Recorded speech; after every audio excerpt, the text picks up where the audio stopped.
नमस्कार, मैं हूं रंजीत झा और आप देख रहे हैं देश समाचार एक्सप्रेस। एक ऐसा संवैधानिक टकराव जो टॉप मोस्ट लेवल पर शुरू हो गया है। नए नए चीफ जस्टिस ऑफ इंडिया बने धाकर जस्टिस बी.आर. गवई के सामने देश की राष्ट्रपति द्रौपदी मुर्मू ने एक ऐसी चुनौती पेश कर दी है जिसने पूरे देश का ध्यान खींच लिया है। अब तक उपराष्ट्रपति धनखड़ और बीजेपी सांसद निशिकांत दुबे ही जुडिशरी पर भड़कते दिख रहे थे, जिन्हें जाते जाते जस्टिस संजीव खन्ना ने दो टूक सुना दिया था कि संविधान सर्वोपरि है। लेकिन अब राष्ट्रपति मुर्मू ने अपने संवैधानिक अधिकार का प्रयोग करते हुए 14 सवाल सुप्रीम कोर्ट से पूछ डाले हैं, जिनका जवाब सीधे सीजेआई गवई को देना होगा। लेकिन जैसे ही यह खबर सामने आई, जुडिशरी से खार खाए बैठे निशिकांत दुबे एक बार फिर इस विवाद में कूद पड़े। आइए समझते हैं इस पूरे मामले को। राष्ट्रपति को सीजेआई गवई क्या जवाब दे सकते हैं? क्या सियासी हित भी सध रहे हैं? क्योंकि तमिलनाडु के सीएम स्टालिन ने मोदी शाह को इस मामले पर करारा जवाब दिया है। इन पहलुओं पर पूरी रिपोर्ट हम आपके सामने रखने की कोशिश करते हैं। तो चलिए शुरू करते हैं।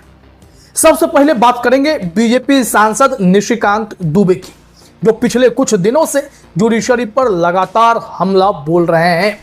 15 मई 2025 को दुबे ने एक्स पर एक पोस्ट में टाइम्स ऑफ इंडिया की हेडलाइन शेयर की, Murmu can supreme court fix deadlines for president governors assent to bills, और साथ में तंज कसा, ये बात ही तो मैंने भी पहले कहा था, गरीब की लुगाई सबकी भौजाई।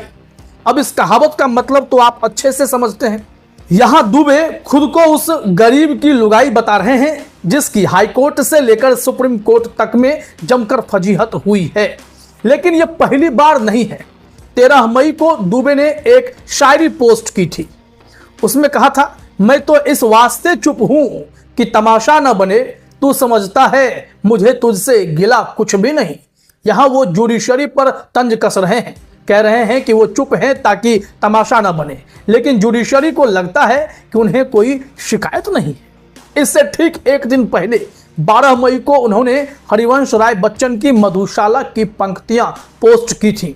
यम आएगा लेने जब, तब खूब चलूंगा पी हाला, पीड़ा संकट कष्ट नरक के क्या समझेगा मतवाला, क्रूर कठोर कुटिल कुविचारी अन्यायी यमराजों के डंडों की जब मार पड़ेगी, आर करेगी मधुशाला। ये ट्वीट हाईकोर्ट में टीएमसी नेता महुआ मोइत्रा से मिली हार के बाद की खींच को भी दिखाते हैं।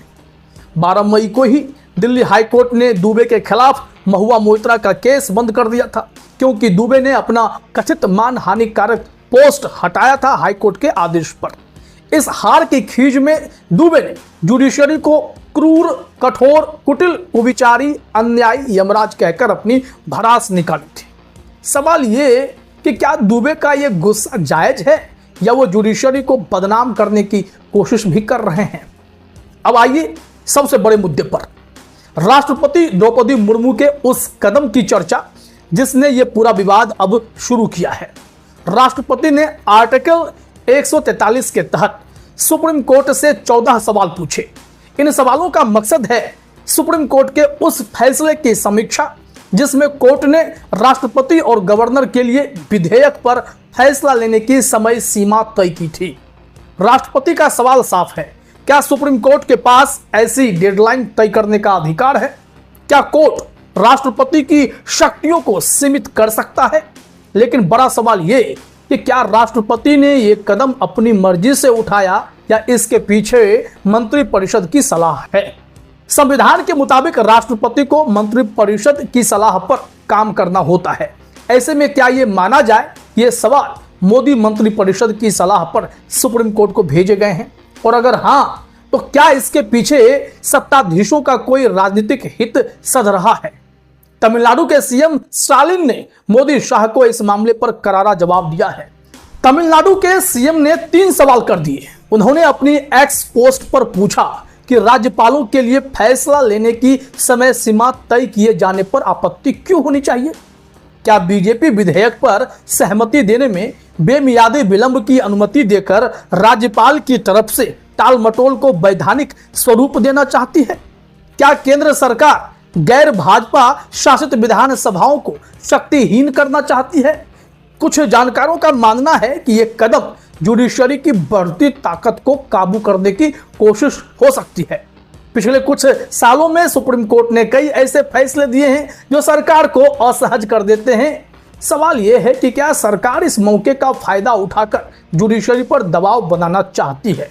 और अब जब ताकतवर राष्ट्रपति खुद मैदान में है, तो क्या जुडिशरी सीजेआई गवई के नेतृत्व में यह टकराव झेलने की स्थिति में है?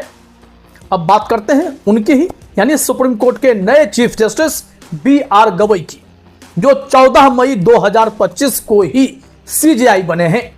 जस्टिस गवई के सामने राष्ट्रपति के 14 सवालों का जवाब देना एक बड़ी चुनौती है। जस्टिस गवई को सख्त मिजाज जज माना जाता है और उन्हें तत्कालीन सीजेआई जस्टिस संजीव खन्ना का रुख भी ध्यान में रखना होगा, जिन्होंने कहा था कि संविधान ही सर्वोपरि है। तो सवाल ये कि जस्टिस गवई जवाब कैसे देंगे? क्या संभावनाएं हैं? क्या हो सकता है कदम? तो पहली संभावना, जस्टिस गवई एक संविधान पीठ का गठन कर सकते हैं जिसमें कम से कम 5 जज होंगे। अधिकतम वो जितनी संख्या हो अपने हिसाब से तय करें और उसके बाद इन सवालों का जवाब देते हुए कह सकते हैं कि सुप्रीम कोर्ट का मकसद संवैधानिक प्रक्रिया को सुचारू बनाना है, ना कि राष्ट्रपति की शक्तियों को कम करना। वो ये तर्क दे सकते हैं कि अगर राष्ट्रपति या गवर्नर बिना किसी ठोस वजह के विधेयकों को लटकाते हैं तो ये विधायिका की शक्ति का अपमान है, जो संविधान के बेसिक स्ट्रक्चर का हिस्सा है। दूसरी संभावना, जस्टिस गवई डिम्ड एसेंट मान लिया गया मंजूरी के कॉन्सेप्ट को तात्कालिक तौर पर खारिज कर वो कह सकते हैं कि यह कॉन्सेप्ट संविधान में फिलहाल तो है नहीं और इसे लागू करने से पहले संसद को एक नया कानून बनाना चाहिए। इस तरह वो एक संतुलित रुख अपना सकते हैं जिससे जुडिशरी और एग्जीक्यूटिव के बीच टकराव कम हो।